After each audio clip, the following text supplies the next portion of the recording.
Bonjour et bienvenue dans le calendrier de l'Avent du produit.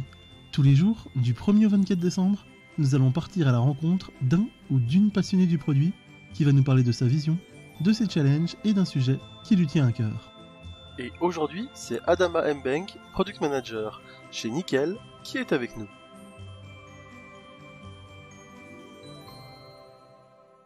Salut Adama, comment ça va ?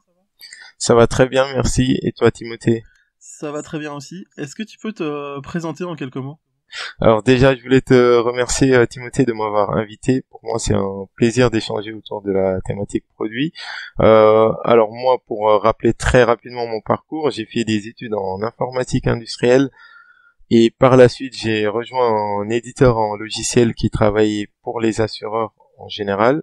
Et j'ai baigné pendant plusieurs années dans le secteur de l'assurance. Dernièrement, avant d'arriver chez Nickel, j'ai travaillé pour une société d'expertise en assurance, donc pour changer, pendant 4 années, et j'ai rejoint Nickel depuis 2 mois. Donc moi, mes domaines de compétences, ça va être tout ce qui tourne autour de l'agilité, du product management et du management tout court. Ok, donc là, comme tu disais, tu es actuellement Lead Product Manager chez Nickel. Est-ce que tu peux expliquer ce que vous faites et quelle est votre vision et votre mission ? Alors, ce qu'on fait chez Nickel, c'est de permettre à tout un chacun d'avoir un compte bancaire sans distinction de revenus ou d'origine. Et notre mission, c'est de permettre à tout le monde de payer et d'être payé très rapidement, de manière instantanée. Pour rappeler, Nickel, c'est une entreprise qui a été créée en 2014 et qui a été rachetée par BNP. Nous, notre particularité, c'est que n'importe qui peut ouvrir un compte et récupérer sa carte bancaire en moins de 5 minutes. Et du coup, pour faire ça, comment est-ce que s'organise le produit chez Nickel ? Alors aujourd'hui, le produit, on est réparti en 5 tribes. Une tribe qui va s'occuper de la partie souscription, une autre qui va s'occuper de l'espace du client, une autre tribe qui va être en charge de la vie du client, qu'on appelle Customer Care, faire en sorte que son expérience soit la plus satisfaisante possible, et une dernière tribe qui est en charge qu'on appelle Point of Sales, qui est en charge de la vie de nos points de vente. Il faut savoir que Nickel travaille avec des partenaires qui sont les buralistes en France, et on peut retrouver des libraires par exemple en Belgique. En tout cas, on s'appuie sur ces partenaires-là, et c'est de cette manière qu'on est organisé aujourd'hui au sein de l'équipe produit. Et toi, du coup, justement, tu es dans cette partie, tu es product manager sur la partie point of sale. Exactement. Est-ce que, du coup, dans ton scope, il y a l'expérience qui est donc aussi hors numérique, c'est-à-dire voir comment est-ce que l'utilisateur interagit dans son parcours avec justement le buraliste ? C'est vrai qu'on est en train de se réorganiser sur cet aspect-là, mais effectivement, l'équipe produit ne se limite pas seulement à la partie software. On va aller plus en profondeur pour améliorer l'expérience du buraliste, même si on est en dehors des outils. Je peux donner un exemple concret. Aujourd'hui, on est en train de travailler sur un sujet pour automatiser la commande des cartes des points de vente, et pourtant, on ne change pas les outils qui sont mis à disposition du buraliste. Et du coup, ça veut dire que tu fais de la recherche utilisateur à la fois sur les clients et aussi sur les buralistes qui sont finalement vos ambassadeurs. Alors pas forcément. La manière dont on est réparti aujourd'hui, l'équipe Point of Sales va faire la recherche utilisateur en se focalisant sur l'expérience du buraliste, et puis on va avoir une autre équipe que j'appellerai tout à l'heure Customer Care, qui va lui plus regarder la partie expérience client B2C.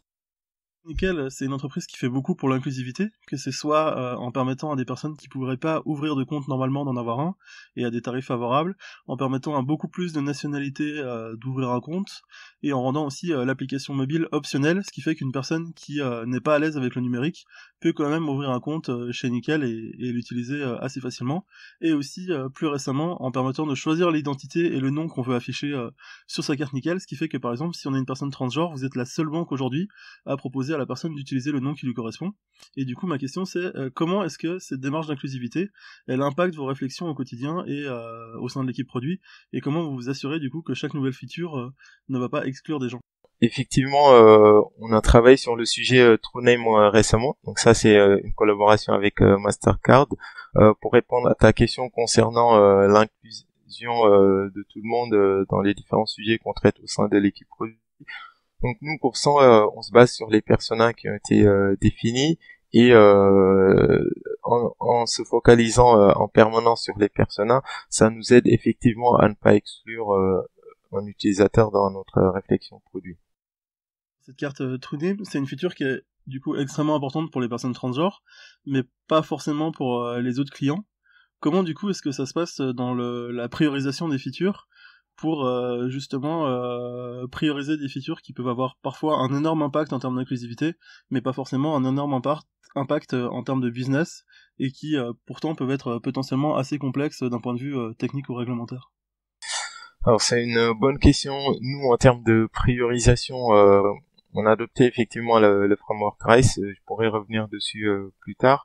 Après, on se donne quand même une certaine marge de manœuvre pour pouvoir traiter des sujets comme ça qui peuvent avoir un impact très fort en termes de business et de visibilité, et qui soient également alignés avec la vision de Nickel, qui est de rester toujours sur une démarche d'inclusion. Donc transgenre, TrueName plutôt, c'est un sujet qu'on a traité qui ne demande forcément pas un gros niveau de complexité. On va permettre à tout un chacun de modifier le nom qui sera affiché sur sa carte bancaire. Derrière, en revanche, la réglementation va nous imposer de garder l'identité réelle de la personne qui est sur sa carte d'identité nationale, par exemple. Mais on a cette option qui nous permet de communiquer avec le nom sur lequel on est le plus à l'aise. Tu parlais de réglementation à l'instant. Comment est-ce que, du coup, j'imagine que le secteur bancaire, c'est quand même un des secteurs qui est extrêmement régulé. Comment est-ce que ça impacte votre possibilité de tester et prototyper rapidement?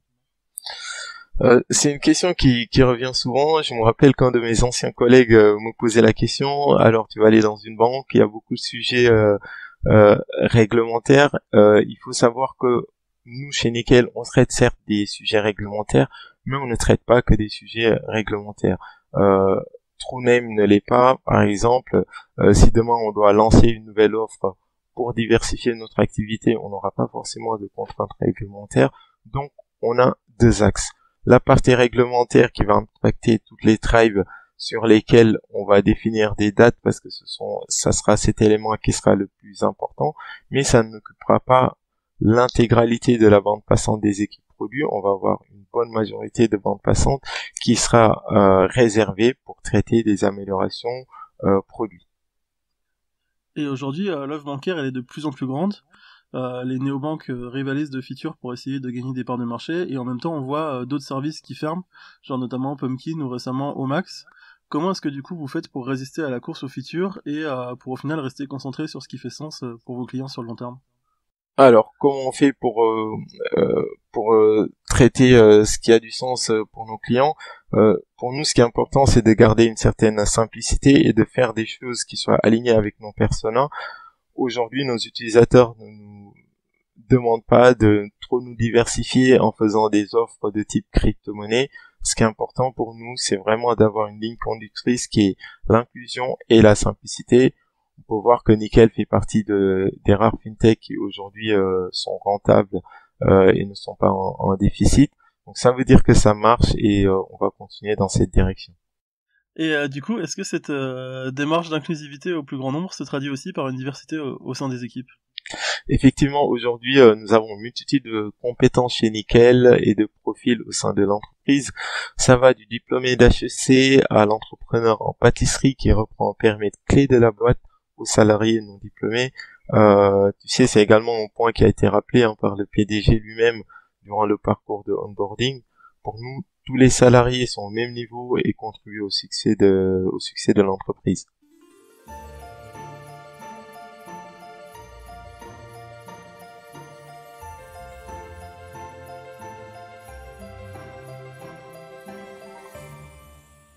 On passe maintenant à la deuxième partie qui concerne plus la vision produit. Quel conseil est-ce que tu donnerais à quelqu'un qui se lance dans le produit aujourd'hui?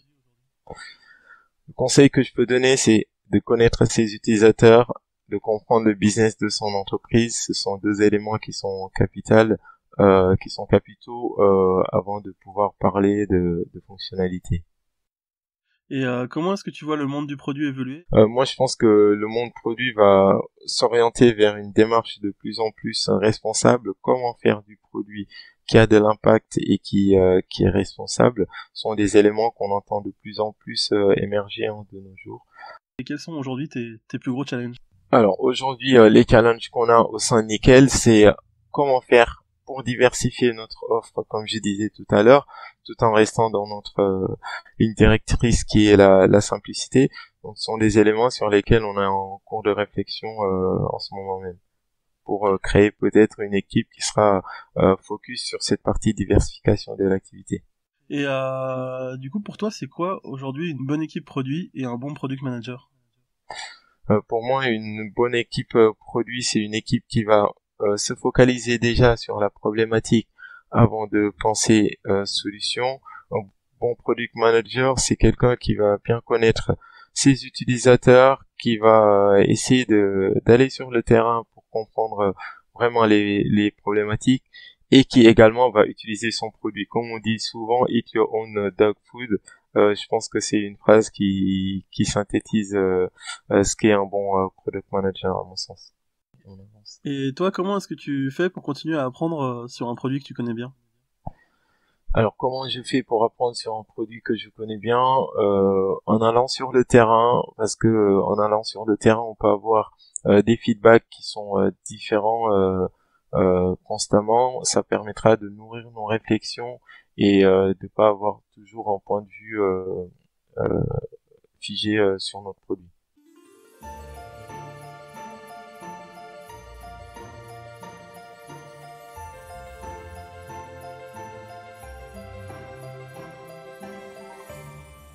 On passe sur la troisième partie qui est le thème du jour et tu as choisi de nous parler de roadmap.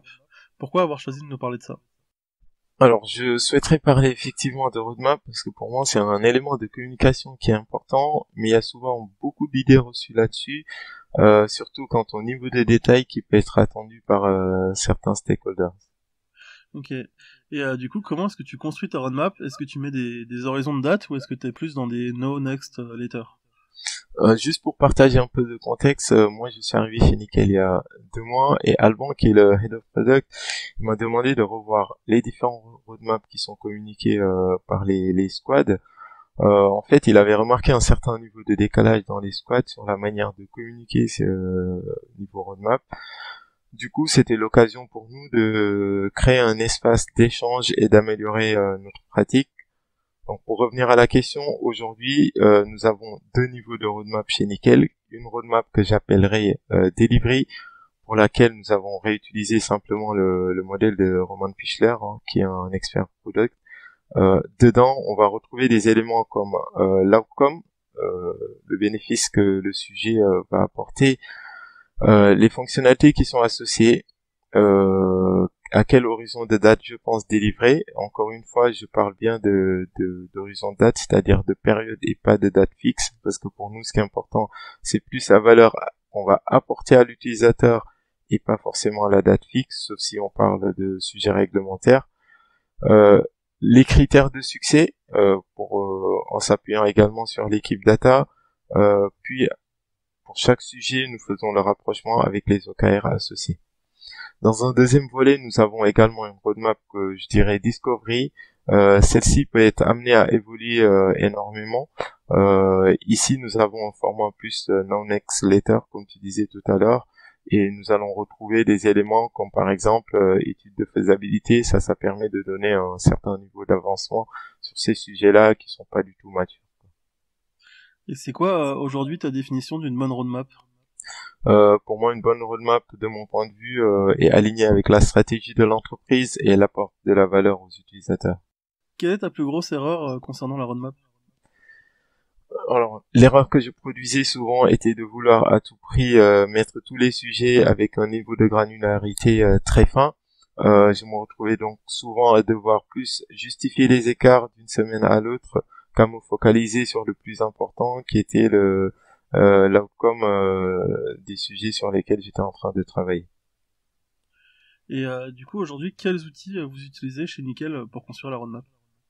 Aujourd'hui, nous utilisons simplement Google Slide. C'est un support qui est accessible de tous pour aider à la transparence avec les stakeholders.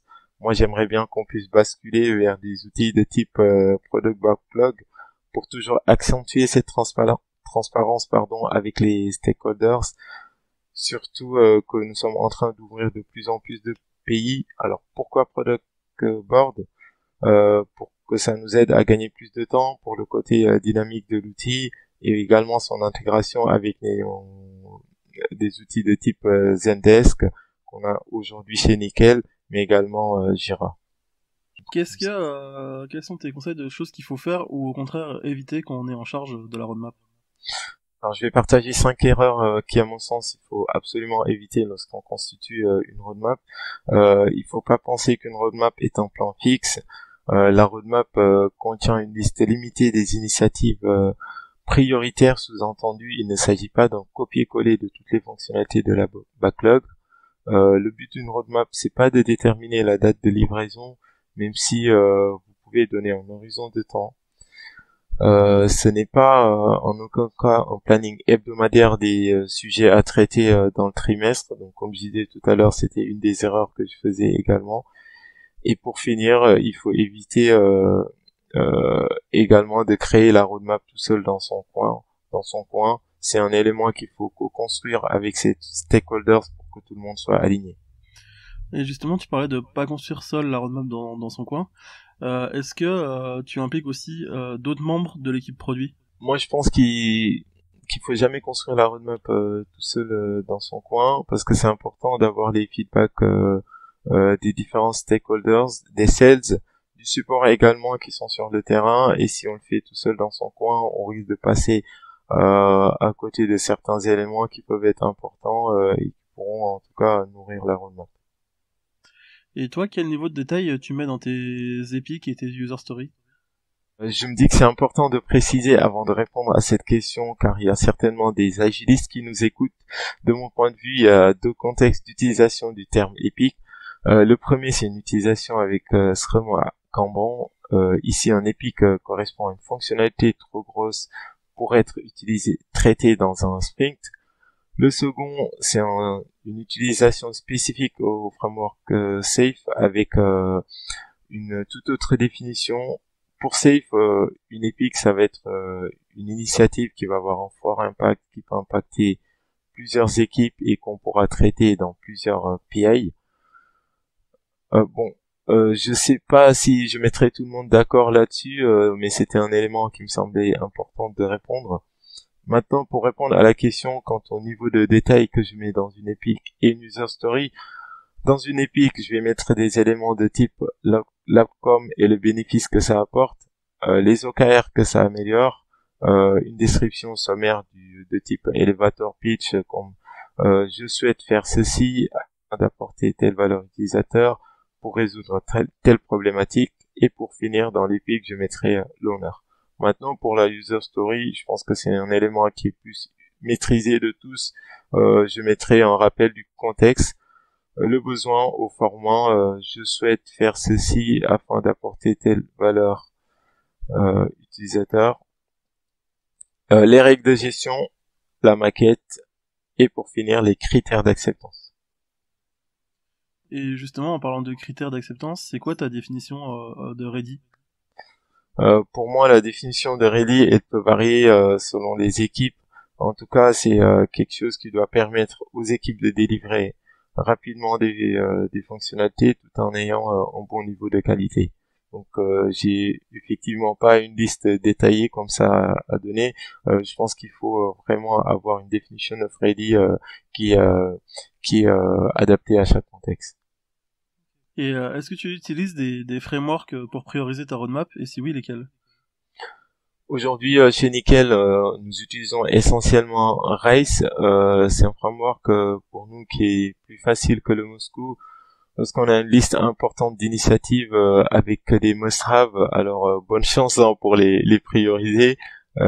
Et juste pour préciser, chez Nickel, on a fait une adaptation du framework Race en ajoutant la partie OKR. Ce qui fait que aujourd'hui on va avoir le reach, l'impact la confiance, l'OKR, et toujours pour finir l'effort qui va être la contrainte. Et du coup, vous avez, j'imagine, plusieurs OKR en parallèle. Du coup, il y a un point d'OKR pour chaque... Enfin, il y a une matrice pour chaque OKR, ou vous vous basez que sur l'OKR principal? Alors, effectivement, on a 3 OKR aujourd'hui. Ce qu'on va regarder, c'est le sujet qu'on est en train de traiter. On sait qu'il va permettre d'atteindre un de ces 3 OKR. Et une fois qu'on a identifié cet OKR, on va définir un niveau de 1 à 3 sur à quel niveau le sujet va permettre d'atteindre l'OKR. Quel conseil est-ce que toi tu donnerais à quelqu'un qui arrive dans une nouvelle équipe et qui souhaite justement s'attaquer à la roadmap?